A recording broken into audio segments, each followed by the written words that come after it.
জয় গুরু। বন্দে পুরুষোত্তমম, বন্দে পুরুষোত্তমম, বন্দে পুরুষোত্তমম। নাম হাসপাতাল। রোগ সারানো সম্পর্কে একজন নানা কথা বলেছিলেন। সেই কথার পৃষ্ঠ শ্রী ঠাকুর বললেন, আমরা কুষ্টিয়ায় একটা হাসপাতাল করেছিলাম। 30-32 বেড শয্যা ছিল। যেসব রোগীর আশা ছেড়ে দিত তাদের ওপর এক্সপেরিমেন্ট পরীক্ষা করা হতো। রোগীর মাথা বা গায়ে হাত দিয়ে নাম করে তার ভেতরকার ভাইটাল আর্জ, জীবনী আকৃতি বাড়িয়ে দেওয়া হতো।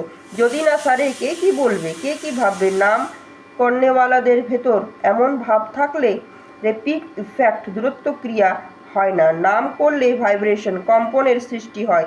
ভেতরে যেতে তা ধাক্কা লাগায়, হিট, তাপ হয়।